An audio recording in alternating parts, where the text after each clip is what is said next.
네, 각 당 대표들을 예방한 유승민 신인 바른정당 대표. 손을 꼭 붙잡고 가장 오래 악수한 사람이 있었습니다. 누굴까요? 주제해 보시죠.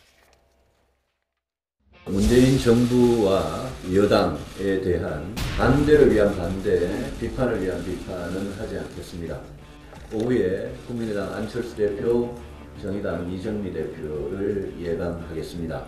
어제 민주당 예방 이후에 홍준표 자유한국당 대표를 예방하겠다고 수차 연락을 했습니다만 사실상 자유한국당에서 거부하고 있습니다. 결렬한 사태를 보고 상당히 실망을 했습니다. 이상입니다.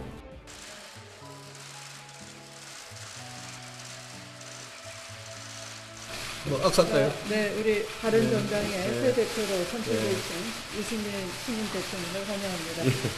고맙습니다.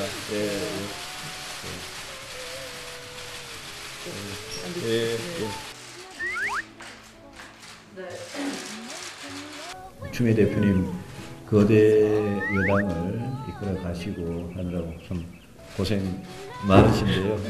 앞으로 저희들 비교수 단체라고 너무 무시하지 마시고 예.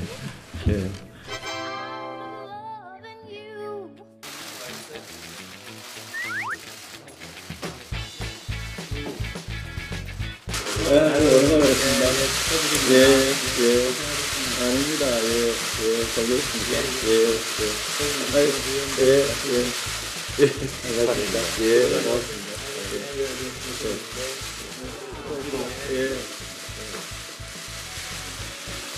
감사합니다. 고맙습니다. 한 번만 주세요. 가운데 한번 가주세요. 가까이 갔어요.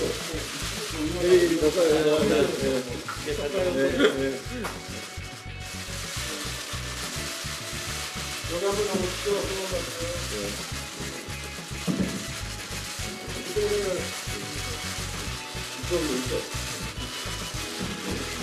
되셨죠? 유승민 대표께서는 경제학자로 그리고 저는 벤처 기업가로 시작했습니다. 함께 새로운 개혁의 파트너로서 어제 더불어민주당의 추미애 대표를 방문했을 때는 언론에서 전혀 관심이 없으시다가 오늘은 상당히 많이 오셨는데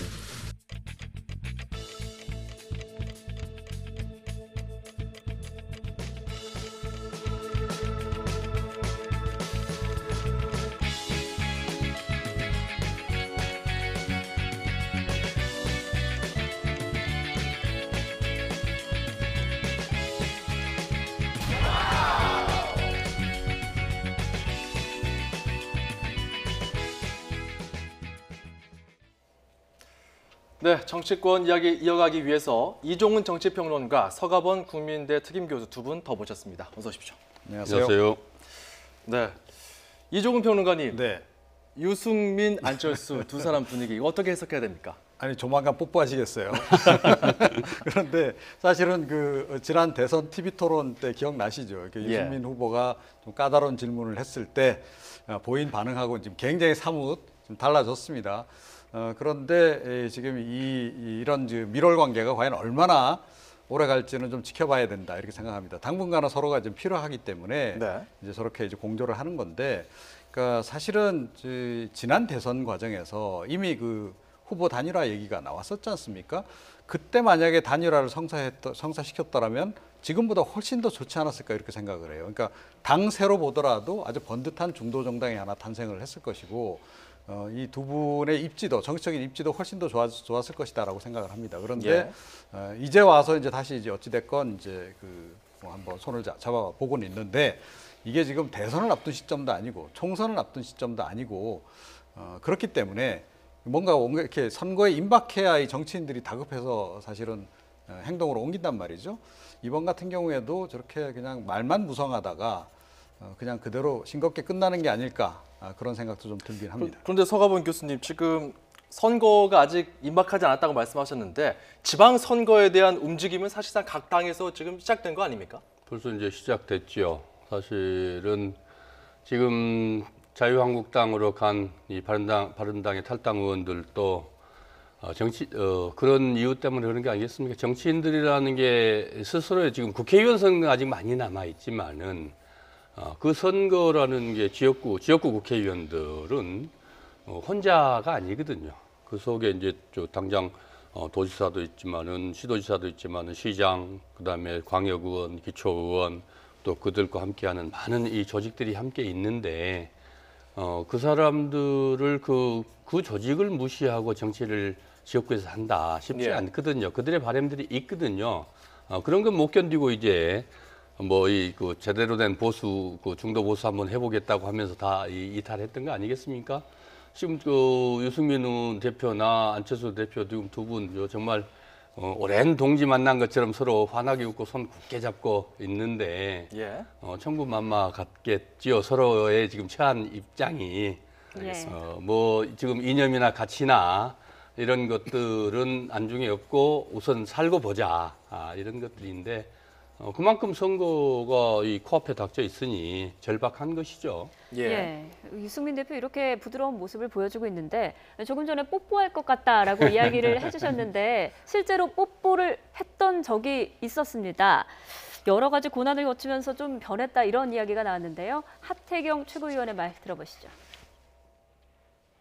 유승민 대표에 대한 유승민 대표가 예. 상당히 변하고 있죠. 예를 들어 큰 변화가 김무성 대표하고 뭐 뽀뽀할 때 저는 굉장히 충격이었는데 저 정도도 할 수 있는 사람이구나. 그건 뒤에서 강제로 밀어붙인 거 아닙니까? 강제로 밀어붙여도 그것이 버틸 수는 있었는데 어쨌든 자발적인 게 있었고요. 최근에도 우리가 이제 중도 플러스 보수 대통합을 유승민 대표가 수용을 했죠.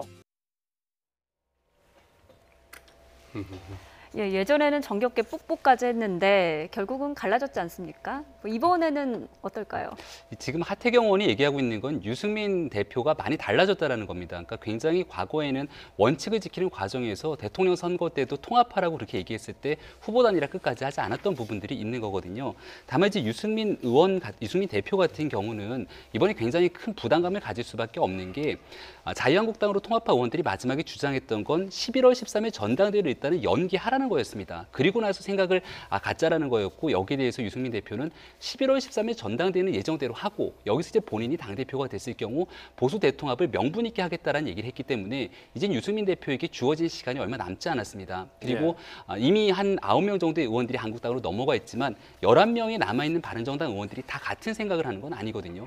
이 중에 일부 의원들 같은 경우는 특히나 남경필 지사처럼 내년도 지방선거에 아주 강력하게 이해관계가 얽혀있는 사람들은 시간을 한 달의 말미를 주겠다고 했기 때문에 유승민 대표 입장에서는 그 남은 시간 동안 어떤 방식으로든지 간에 통합의 물꼬를 트고 바른정당이 살 길을 모색하지 않으면 그 모든 책임에 대한 화살들이 돌아오기 때문에 막중한 부담감이 있을 겁니다. 갑자기 이 뉴스를 보신 분들은 잘 모르다가 봤으면은 갑자기 김무성 의원과 두 사람이 왜 뽀뽀를 했나 이렇게 당황하실 텐데 지난 9월에 당내 어떤 분란이 있었는데 수습차 여의도의 한 음식점에서 이렇게 뽀뽀 연출 장면이 있었습니다. 여기에 대해서 이제 논의를 하고 있는 건데 어찌됐건 김무성 의원은 자유한국당으로 가지 않았습니까?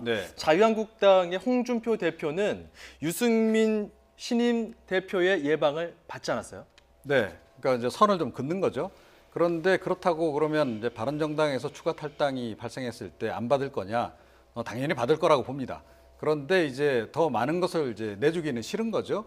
그러니까 지금 이제 그 홍 대표가 걱정하는 부분은 좀 이런 것 같아요. 그러니까 자칫 잘못하다가는 본인보다도 이 바른정당에서 되돌아온 김무성 의원을 중심으로 한 그 세력이 더 커져서 자기 지위를 좀 위협할 수도 있다.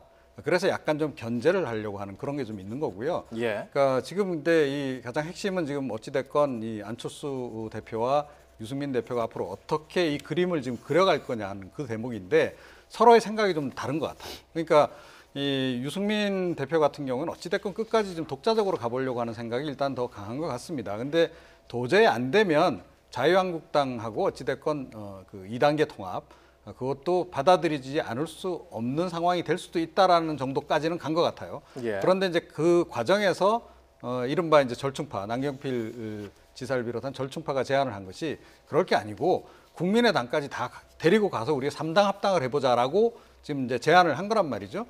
자, 그거를 성사시키거나 아니면 이제 본인들만 바른정당의 잔류파들만 다시 이제 자유한국당으로 가거나 어찌됐든 방향은 자유한국당하고 통합을 전제로 해서 국민의당하고 통합도 생각을 한다는 거예요. 그런데 예. 지금 이제 과연 안철수 대표 생각은 어떤지 모르겠으나 국민의당의 다수를 형성하고 있는 이 호남 기반으로 하는 국회의원들이 그거를 수용할 수 있겠느냐. 그러니까 과거에 뭐 YS가 했듯이 그러니까 뭐 명분도 필요 없고 하여튼 실리에 따라서 무조건 3당 합당을 그냥 밀어붙이는 그런 식의 예. 3당 합당을 그러니까 특히 보수 정당하고 하는 자유한국당하고 하는 그 3당 합당을 받아들일 수 있겠느냐. 그건 받아들이기 어려울 것이다. 예. 자, 그런 지점에서 서로 사실은 이 두 대표가 지향점이 마치 같은 것처럼 보이지만 내용 면에서 상당히 차이가 있다는 거죠. 예. 그래서 이게 성사가 좀 쉽지 않다라고 하는 전망이 많이 나옵니다. 방금 그 화면으로도 나왔습니다만 박지원 전 대표 같은 경우는 국민의당 내에 들어와서 그 모든 과정을 좀 진행해라 이런 식으로 좀 언급을 했고요. 김동철 원내대표도 우리는 아직 여권 충족이 안 돼 있다 이러면서 YS식 3당 통합 제의 여기에 대해서 좀 경계감을 드러낸 듯한 흐름입니다. 어찌됐건 지금 정치권에서는 계속해서 정계 개편 작업이 이루어지고 있고 특히 그 범보수 진영에서 과연 어떤 구도로 내년 지방선거를 치르게 될지 이 부분이 참 관건인 것 같습니다. 다음 주제로 넘어갈게요. 자, 끝나지 않은 국정농단 그 발단과 중심에는 이 두 사람이 있습니다. 주제해 보시죠.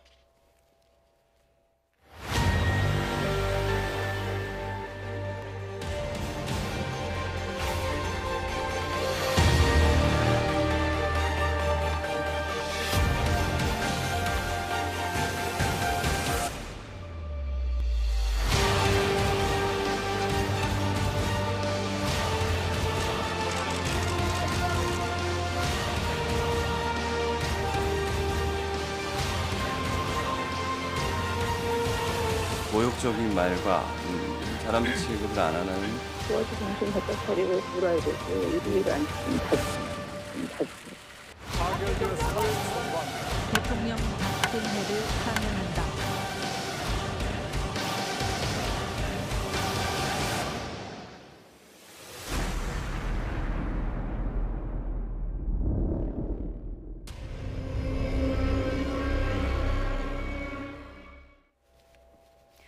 예, 9개월 만에 대면이었습니다. 네, 교수님, 법정에 들어서면서부터 최순실 씨가 아주 날카로운 눈빛으로 째려봤다고 하더라고요. 감정 싸움이 대단했던 거로 보이는데요. 그러니까 최순실 씨 입장에서는 고영태에 대해서 할 말은 다 하겠다라는 측면을 볼 수 있었던 것 같고 애당초 재판 과정에서 논쟁이 붙었던 거는 세관장 인사에 개입하면서 200만 원을 받은 혐의에 대해서 얘기를 하고 있는데 최순실 씨가 얘기하고 있는 내용은 내가 200만 원 받을 군번이 아니다. 그러니까 고영태가 한 일에 대해서 내가 이용을 당한 거다라고 주장을 하고 있는 거고요.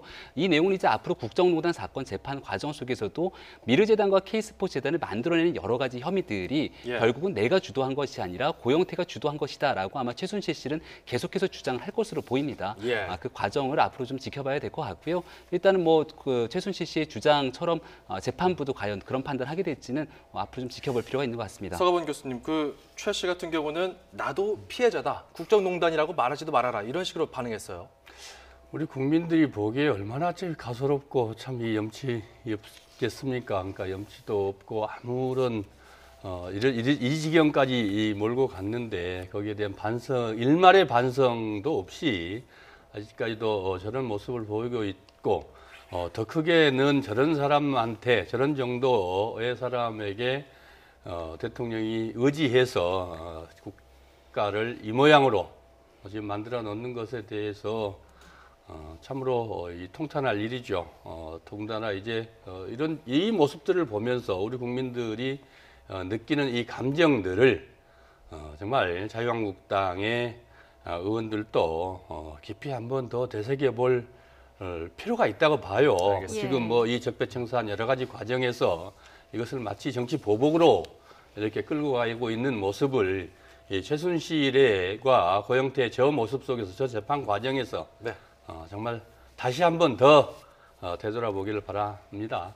예, 그런가 하면 오늘 오전에는 이대 학사비리 연루자들의 항소심이 있었습니다. 오늘 2심 결과가 나왔는데 1심과 똑같이 결과가 나왔습니다. 어떻게 네. 보십니까? 그러니까 뭐 그것에 대해서 사실은 이제 형량이 더 좀 높아져야 되는 거 아니냐라고 하는 여론도 이제 부분적으로 있고요. 예. 아무래도 이제 진보 진영에 계신 분들은 너무 뭐 이 죄에 비해서 벌이 약하다 이렇게 이제 보는 거죠. 하지만 이제 어찌됐건 재판부에서 법적인 관점에서 냉정하게 평가를 내린 거기 때문에 일단은 이제 수용을 해야 할 것 같고요. 그리고 최순실 씨 같은 경우에는 이 사건 말고도 지금 여러 건이 지금 걸려 있기 때문에 앞으로 형량이 다 합쳐서 어떻게 나올지 지금 이제 더 두고 봐야 됩니다. 그래서 상대적으로 다른 그러니까 국정농단이라든가 이런 거에 비해서는 좀 적은 혐의에 이제 이 사건 경우에는 그렇게 일단 이제 재판부에서 보는 것으로 일단 우리가 볼 수 있을 것 같습니다. 네. 재판부에서는 뭐 스승으로서 제자들에게 공평과 정의를 말하면서 부정과 편법을 쉽게 용인했다 이렇게 적시했는데요. 재판뿐만 아니라 우리 사회에 던지는 메시지가 좀 큰 것 같습니다. 지금까지 김병민 경희대 교수, 이종훈 정치평론가 그리고 서가번 국민대 특임교수와 함께했습니다. 세 분 고맙습니다. 고맙습니다.